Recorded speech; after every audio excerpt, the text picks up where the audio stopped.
Presiden Joko Widodo menunjuk Sandiaga Uno menjadi Menteri Pariwisata dan Ekonomi Kreatif. Menurutnya amanah ini terbilang berat lantaran pandemi COVID-19 belum juga selesai. Sandiaga Uno menjadi salah satu menteri baru dari 6 menteri reshuffle kabinet. Ia menggantikan posisi Wisnu Tama Kusbandio yang menjabat kursi sebelumnya sebagai Menteri Pariwisata dan Ekonomi Kreatif. Dikutip dari kontan.co.id, Sandiaga mengaku amanah yang diberikan terbilang berat, sebab untuk melanjutkan agenda pembangunan di sektor pariwisata dan ekonomi kreatif akan sangat bergantung pada pemulihan kesehatan dari sisi penanganan COVID-19.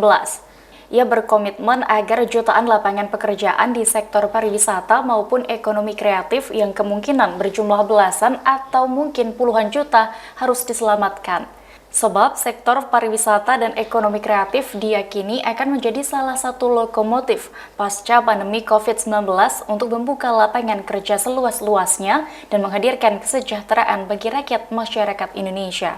Di Istana Merdeka Selasa 22 Desember 2020, Sandi mengatakan akan menggunakan strategi inovasi dan menggunakan teknologi, pendekatan big data, dan pendekatan kekinian.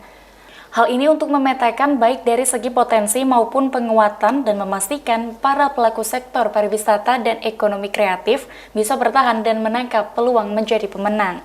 Kemudian ia juga akan menerapkan strategi adaptasi di sektor pariwisata dan ekonomi kreatif, di antaranya yakni cleanliness atau kebersihan, health atau kesehatan, safety, keamanan, dan environment ramah lingkungan. Bismillahirrahmanirrahim.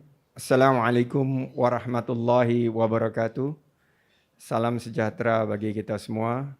Shalom, Om Swastiastu, Namo Buddhaya, salam kebajikan, salam sehat, salam hormat, penuh semangat. Yang saya hormati, koleha-koleha yang telah hadir pada hari ini dan rekan-rekan yang juga pada sore hari ini hadir di Istana Merdeka. Pertama-tama, saya ingin mengucapkan Hari Ibu untuk seluruh ibu di pelosok Nusantara, termasuk Ibu Risma, ibu saya, dan ibunya anak-anak saya, dan juga ibu-ibu yang ada di sini. Semoga dengan Hari Ibu ini kita bisa terus memberdayakan perempuan hebat dan perempuan mandiri. Syukur kehadirat Allah Subhanahu wa Ta'ala bahwa di tengah pandemi COVID-19, kita masih bisa berkumpul dan insya Allah hadir pada acara yang mudah-mudahan membawa keberkahan ini. Saya sendiri baru saja selesai dalam pemulihan dari penyakit COVID-19 yang saya rasakan sendiri selama 2 minggu terakhir. Dan tentunya dalam konteks ini, tugas dan amanah yang disampaikan oleh Bapak Presiden dan Bapak Wakil Presiden teramat sangat berat. Karena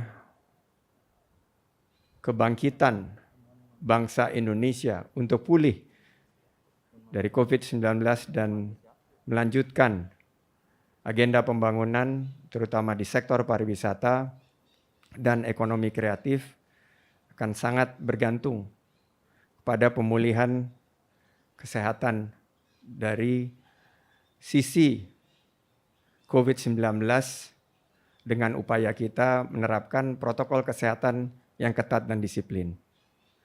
Yang kedua, tentunya adalah jutaan lapangan pekerjaan yang di sektor pariwisata maupun ekonomi kreatif berjumlah belasan, mungkin puluhan juta yang harus kita selamatkan. Adapun sektor pariwisata dan ekonomi kreatif ini akan menjadi lokomotif pasca pandemi COVID-19 untuk kita melanjutkan agenda-agenda pembangunan di sektor ini untuk terus membuka lapangan kerja seluas-luasnya dan menghadirkan kesejahteraan bagi para rakyat masyarakat Indonesia.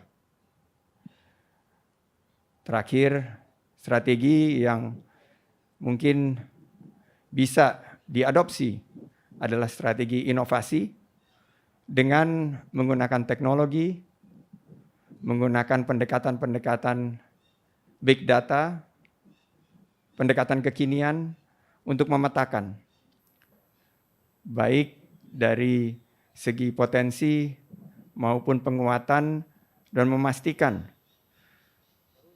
para pelaku sektor pariwisata dan ekonomi kreatif bisa bertahan. Tapi bukan hanya survive, but also thrive. Survive and thrive. Bertahan dan menangkap peluang menjadi pemenang. Strategi inovasi. Kedua adalah strategi adaptasi. Karena kita sekarang menghadapi pandemi, mendahulukan kesehatan dan keselamatan di setiap destinasi pariwisata dan di setiap lini ekonomi kreatif. CHSE salah satunya. Dan terakhir tentunya adalah kolaborasi. Kita akan berkolaborasi dengan semua pihak. Kementerian, lembaga, pemerintah pusat, pemerintah daerah, pemerintah provinsi, pemerintah kabupaten kota, akademisi, universitas, maupun juga masyarakat dan dunia usaha. Teman-teman Kadin, HIPMI, teman-teman PHRI, dan seluruh asosiasi yang tergabung dalam sektor yang teramat sangat penting ini. Demikian Tribun News Update kali ini. Nantikan informasi terbaru lainnya hanya di channel YouTube tribunnews.com. Terima kasih sudah nonton. Jangan lupa like, subscribe, dan share ya.